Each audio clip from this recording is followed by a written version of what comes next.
Hello everyone, back with me again, Joseph, your host, and welcome back to our channel and the Catechism for Kids. Today we're going to talk about an amazing saint who showed the world that when God has a plan for you, nothing can stand in your way.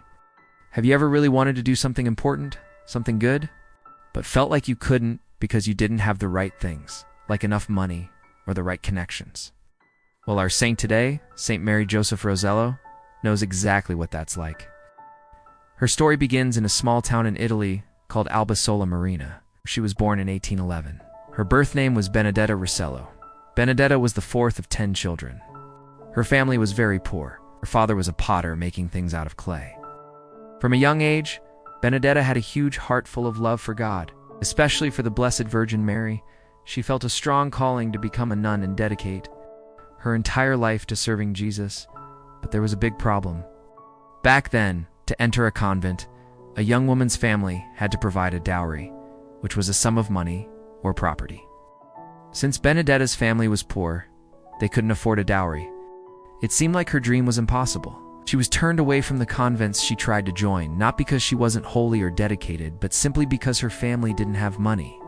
It must have been so discouraging.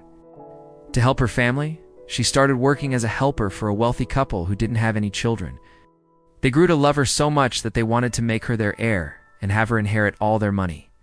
But Benedetta's heart was still set on God, even when they offered her a life of comfort. She knew her true calling was elsewhere. She even joined the Third Order of St. Francis when she was 16, a way for people to live a holier life in the world. Still, her deepest desire was to be a nun. But you see, God always has a plan. He saw Benedetta's pure heart and her deep desire to serve. When one door closes, God opens another. In her town of Savona, the local bishop, a man named Agostino de Mari, saw something special in Benedetta. He noticed how good she was at gathering young girls, especially the poor and uneducated ones, and teaching them about their faith. He saw her natural talent for leadership and her incredible compassion. The bishop had an idea. I asked Benedetta if she would be willing to help start a new mission, a place to care for and educate young women who had no one else to turn to. Benedetta said yes.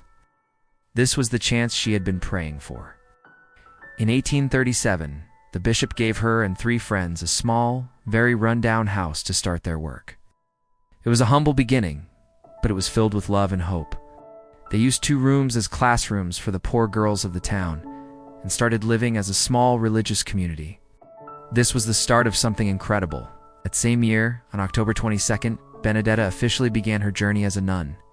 She took on a new religious name, Sister Mary Joseph. And here's the most beautiful part of her new community's rules. Mother Mary Joseph made it a central principle that no deserving young woman would ever be turned away for not having a dowry. She knew what it felt like to be rejected for being poor, and she made sure her order, which was named the Daughters of Our Lady of Mercy, would be a place of welcome for everyone, regardless of their family's wealth. Their mission was simple but powerful, to bring the mercy of God into the world.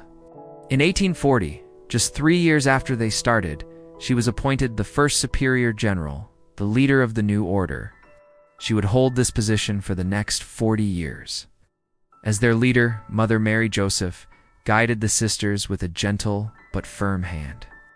Her motto could be summed up as heart to God, hands to work. She taught her sisters that every small act of kindness, whether it was teaching a child to read, bandaging a wound in a hospital, or comforting someone who was sad, was a way of showing love to Jesus himself. Under her leadership, the Daughters of Our Lady of Mercy grew and grew. They opened schools and hospitals. They worked in parishes, helping priests and serving the community. They truly lived up to their name, spreading God's mercy wherever they went. By the time Mother Mary Joseph passed away, there were 68 houses of her order, not just in Italy, but even across the ocean in Buenos Aires, Argentina. Her little community, which started in a rundown house, had spread across the world.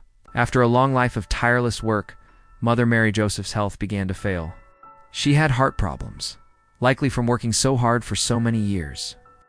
She passed away on December 7, 1880, at the age of 69.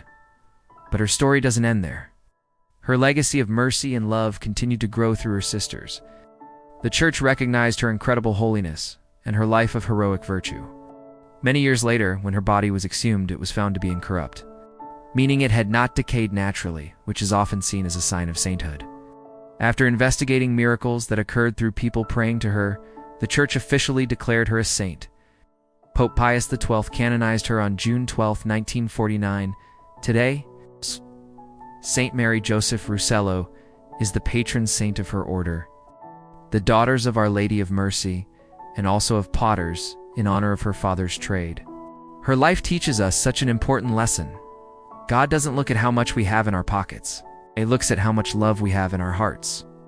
She was a poor girl who was told no, but because of her trust in God's plan and her unwavering desire to serve, she changed the world and helped countless people. She shows us that with faith, even the biggest obstacles can become stepping stones to doing great things for God. Saint Mary Joseph Rosello, pray for us. Thanks so much for watching today, everyone. Hope you were inspired by her incredible story of trust and mercy. Don't forget to like, share this video, and subscribe to the channel for more stories about the saints. Take care, everyone. Stay safe and healthy as usual. See you next time, and God bless you always.